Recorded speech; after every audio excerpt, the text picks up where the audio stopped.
Um, Here we are.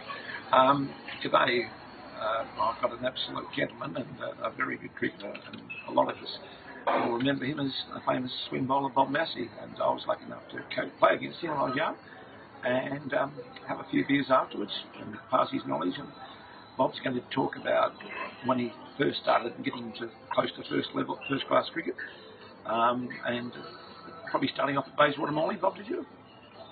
Yes, Hirschy. Yeah. And who was the big influences on your cricket as a young person? Well, John Rutherford was the high school coach at Mount Lily High School, and he actually, I was getting a lot of wickets, but he told me if I kept bowling in swingers, I'd have a very short future.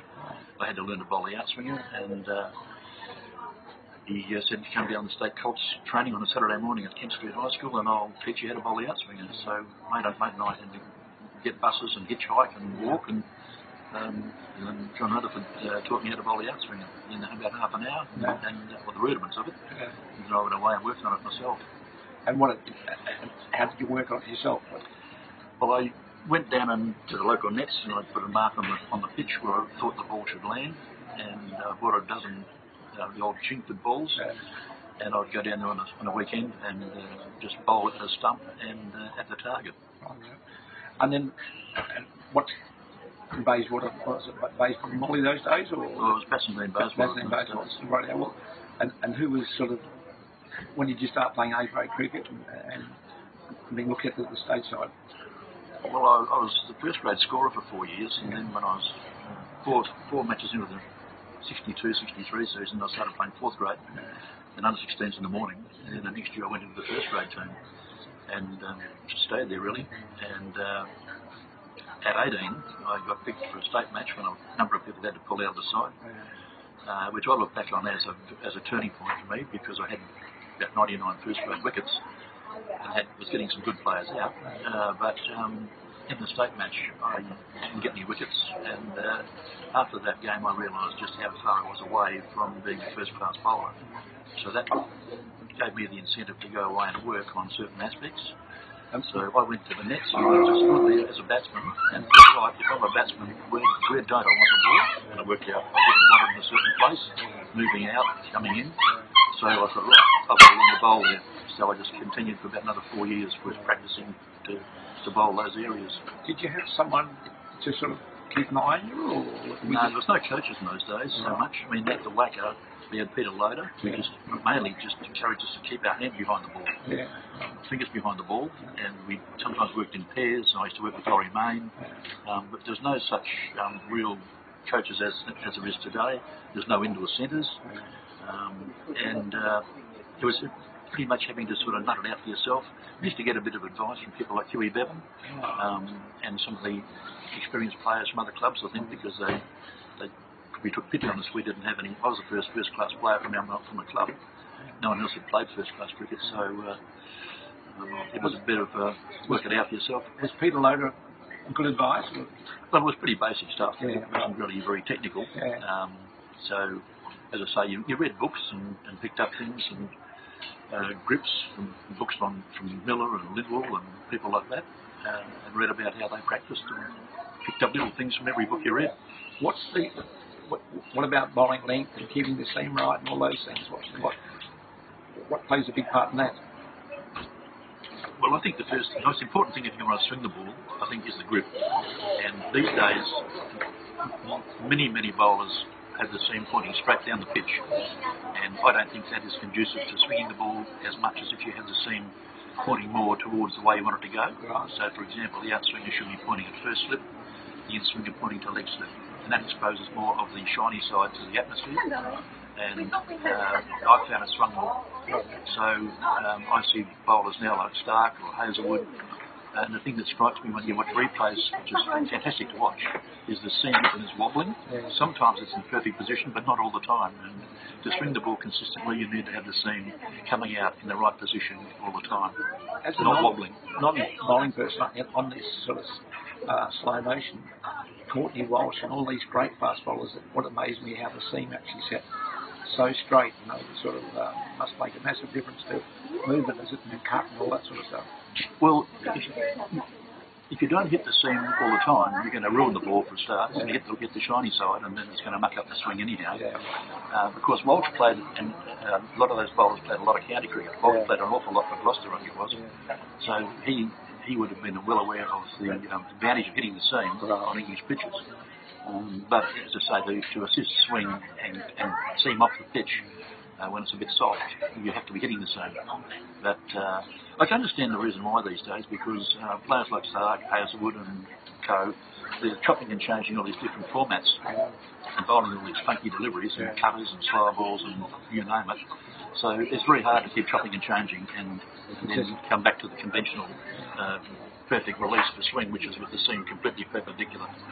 And anything else that sort of was a big influence? I mean, I remember you telling us a story about Gary Sobers talking about Malcolm Marshall, which I thought was a really good story. Well, it's not just one hard and fast rule, but you have to be able to look at a bowler and see whether he needs a little bit of an adjustment to the angle. And it's an individual thing, but basically if the back foot is parallel to the bowling crease or the creases, you need to be coming in on an angle to get your body around. If you can be side on, you're going to be, I believe, a better bowler technically than if you're front on, because you can get closer to the stumps, you won't run down the pitch into the danger area, and it certainly, if you're side on, it helps you do more things with the ball, but especially to bowl the outswing.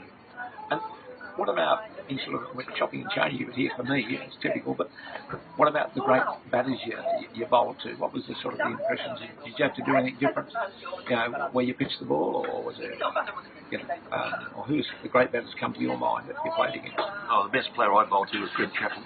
I didn't play against Barry Richards or Viv Richards, but they're very good players. They had very good techniques. And the thing that struck me was you always were seeing their left shoulder. Right. They're coming towards you. So once you saw a batsman's chest coming towards you, you know that he was going to be pushing the bottom hand through, and that's what you wanted to see. And especially if the ball was moving, you had a very good chance of getting them caught in the slips. What about bowling in England? Was it any different than bowling in Australia? Or? Yeah, you've got to bowl further up in England. You can't bowl in Australia. You've got to be probably about a metre shorter. Right. The English conditions until about August are generally much more favourable because of the heavier atmosphere. And I think the ball too, the Duke, County Duke, was a magnificent ball to bowl with. It was a better ball consistently than the Kookaburra. Kookaburra tended to vary a lot more from dark red to light red. You hardly ever got a light red ball with a Duke.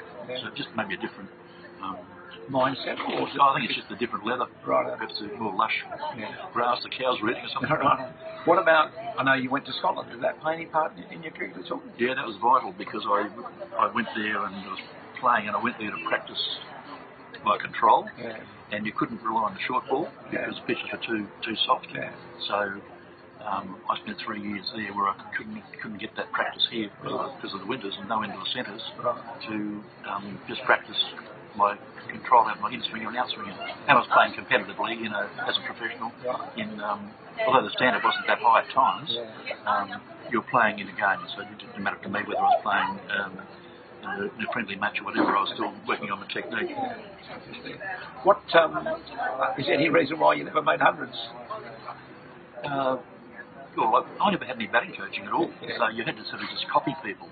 So you'd watch the good left-handers, I was a left-hander, and you'd watch people like Barry Shepherd and Murray Vernon and people like that, and you just try and pick up things from them.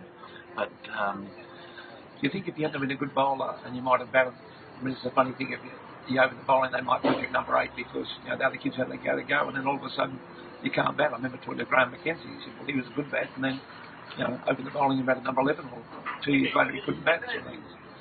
I thought Garth would always bat, but I think it's just very, very difficult if you're bowling a lot to concentrate on your batting because in those days your preparation was practice in the nets. If you didn't do the gym work, it was frowned upon, and you didn't have a chance to spend time in the nets developing any batting because there was no bowling machines in those days. So you were bowling at practice and have a bit of a hit when it was getting a bit dark. Well, thanks, Bob. I'd like to come back in a couple of weeks' time and talk to you about when you played Test cricket and your commenting and then your coaching things. So, but is there, if I asked you a tip for my grandson at 8 or 9 or 10 years of age, is there any big thing you would say 8, 9 or 10 years of age, I think you just say enjoy it. Enjoy it. Have fun and enjoy it. And you may be giving him just maybe one little tip to work on. But I think at 8, 9, 10 generally they're too small to be worrying too much. The hands are too small to worry about gripping that too much. But just maybe start to try and keep a few things in line rather than arms crossing over the body and things. Just start to get them on that path. But I don't think you can do too much at 8, 9, 10. What age would you, I suppose it depends on size, whether you're sort of 12, 13, 14? Or? Yeah, I think 13, 14 is generally around about the time when you can really have an influence and you can really, in those, I think the most important years are probably 14 to 16. What about bowling? You know, I see some where I work, some of the boys play 7 days a week in little competitions and that. Is that too much bowling for them? Yeah, I think it is because you've got to freshen up the mind to freshen up the body, and if the mind's stale, the body will be stale. You know, and you then get a bit tired, and things go astray, and that's the age when they're young. That's the age when things are going to be getting into bad habits. Right, well, we're just about finished. I'd like to say that I don't know, I must have worked with Bob for 10 years, I suppose, on and off things, and it was just amazing. You'd see boys that couldn't swing a ball within, I don't know, 5 minutes, 10 minutes. So the movement was amazing, really. And I think, you know, it's funny, I think sometimes we don't use people because their specialties, they have enough, and I suppose that's talking to an older bloke. But anyway, it's sort of nice having a cup of coffee, and thanks for your time, Bob. So, Hirschy, I think what your point there is that the thing about bowling is you have to be balanced, exactly the same as batting, and that's one of the keys, and that's what you've got to do, is get the body balanced to protect against injury, but it helps your technique. Well, the thing is, next time we talk, you know, probably this is all one-off things, but you might have some little tips or something that you say to the bowlers, because I know, you know, you'd be surprised how many people are already watching this, so at the end, so if there's any little points you think is important to make, we'll work on that sort of thing. Perhaps we'll look at the grip and release and the things you've got to concentrate on. Right, thanks, Bob. Thank you, Hirschy. See you. Bye.